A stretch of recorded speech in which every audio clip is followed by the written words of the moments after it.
Good evening, everybody. Welcome to the Pits, the Metal Motorcast. This is your host, Dave. I got online with me special guest, newest member of the Nitro Mafia Funny Car team, Lisa. How you doing, Lisa? Good. How are you? Good. Pretty good. How's the weather out in Cali for you? You know what? It's so crazy in California. It doesn't know if it wants to be hot. Doesn't know if it wants to be cold. It's about as crazy as my Wi-Fi in the house. Okay. So, Lisa, first question, how did your whole drag racing career begin? How did it begin? Oh, well, I was no stranger to being around cars, the big muscle car heads. So I grew up around that. I don't want to say, but I grew up at the street races. And then what happened was at 18, when I bought my first car, I was just addicted to speed, and it was... At that time, it was the sport compacts. Like, they were becoming really big. Those are the cars that you saw on the streets all the time, all the Hondas and stuff. Right. So that's how I became more involved. So it started in the 92. Yeah, because I graduated in 92, and that shows my age. But, yeah, it started then, and then basically they opened up a track for us, like, just for our cars, because it was kind of like a grudge fight between rear-wheel drive and front-wheel drive, because we were like all young kids and people didn't like us. So they had something called Battle of the Imports. And it was strictly just imports. Everything front-wheel drive, and then you had like the Datsuns and the Mazdas and those guys come out. So we all went from there to just racing there for fun 3 times a year, still doing our street racing stuff. And it wasn't until SEMA of 1999, when a sanctioning body named IDRC, we were running, same thing, it was non-professional. They came to us, they rented one of the halls at SEMA, and they told us all, hey, you guys are all going professional next year. We're all looking at them like, what? We're like 5 years old. We're like, what are you talking about? They're like, yeah, we're going to make a point series, and there's going to be a championship, and now it's time for you guys to get serious here. So that was pretty much the beginnings of everything. I grew up around it, just always near cars, always. I've always been a competitive person as well, too. So what was the first car that you drag raced in, the street racing? I had a 1988 2-door Volkswagen Fox with an 80 shot of nitrous. Yeah, they say you never double the horsepower. When I tried that, Volkswagen had the CIS plates, and I put direct port on the car, and it kept blowing those CIS plates in half. I thought it was hilarious, trying to tune everything on a direct port. No, that wasn't working, so we went back to the single fogger system. How long did you drive that car for? That one from 92 until 97. Then it lasted. She lasted a while. Did you get any wins with that car? Oh, are you kidding me? No way. I barely pushing an 80 shot, and when everybody else, that's when the beginnings of the turbocharging. It was still very popular. You'd find Hondas that were carbureted on nitrous. So after that car, what'd you start racing in? After that, the professional car that I went into was a 1992 Honda Civic, and it was a hatchback. Those were the cars of choice, and those were the ones that would mainly be in the competition. You'd see every once in a while different front-wheel drives that would make appearances. Certain engines were top, and the one engine that I had it was called a B Series. So the B Series would come in a GSR. It came in like the Japanese model Hondas in Japan, B16, so that's what we were run as. So I was pretty much in through the professional rankings. I was the B-Series queen, because we would have a small little engine, and you'd have guys coming out there with 2.2s or 2.4s, and we'd still walk on them. Right. So now, did you drive any other cars after that one? After that one, it went to... Now you're stepping where it was more of the serious zone, where more of the sponsor dollars was coming in, and you had the big 5 competing. So I was sponsored by a team called Saturn Motorsports of San Diego. So it was a one-man, his name was Laird Mooney. He owned a bunch of Saturn dealerships, General Motors and stuff like that. So we wanted to build a Saturn because nobody had a Saturn. General Motors was stepping into the game pretty hard. Mopar stepped into the game. Mazda was in the game. Everybody was in the game. And we went out there as an independent, and that was the next car. So that was my Pro front-wheel drive car. I was just a shoe for that car. Okay. Now you currently still have another car, right? Besides driving for Scott, now you still drive the other car? Currently I didn't. I just have my regular street car, which I have 2011 392 Challenger. Yeah, that's what I'm talking. Yeah. I take them. You know, it's pretty scary driving in California with that car. I'm very protective of it. So it sits in my garage majority of the time. It's only got 10,000 miles on it, 10,500 to be exact. So now, how did you get asked to race for Bob and Scott Cusimano?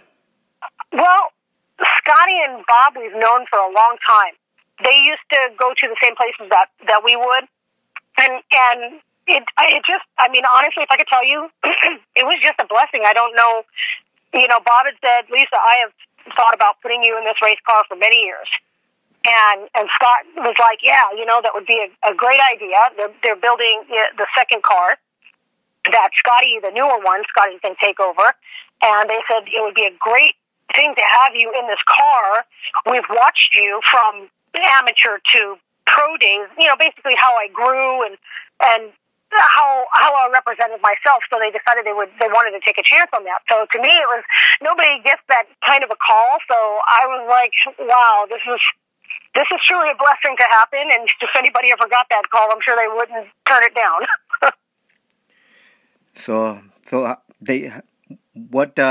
When did you get your license? Well, with this one, what we have to do first, there's a gentleman, a hydroboat racer. He just has to make his 3 crossover passes to get his NHRA license. And then we have to bring the steering, everything down, and we have to bring back, the fuel lever, the chute lever, the brake lever. We have to bring all that back, so we can't make those changes until he gets his license in that car first. So it should be within the next couple months. I will be licensing because we have to, change everything, and then it's going to be permanent for me. So we don't want to. He'd have that steering, like he'd be steering with his feet because my arms are so short. So you've never been in a funny car yet? Well, I licensed alcohol funny car. It was a couple years after about 12 years ago, I drove an alcohol funny car. So I went down to Frank Hawley's in Gainesville and licensed an alcohol funny car. Ah, okay. So it's been a hot minute since I've sat inside of a cockpit. So what was it like for you to get in the alcohol funny car for the first time going on track? Well, it's a lot different than a door car. When people make references, oh, you're going to get inside the coffin. And I'm like, what are you talking about? Because I always wanted to drive nitro. I wanted to drive nitro in the big show and whatnot. But when I got inside, it was going from just an alcohol suit to a nitro suit was such a big difference.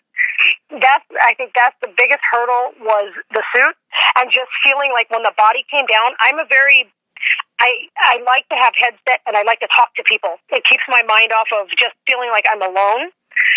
So just sitting there, I was alone and I'm like, well, what can we do? So I was just singing to myself inside the car until we had to make the passes. No claustrophobia? Oh, well, I don't know how the hell I've done it all these years. I've always been claustrophobic. It's usually until I get right where they drop the body, you're about ready to pull into the box.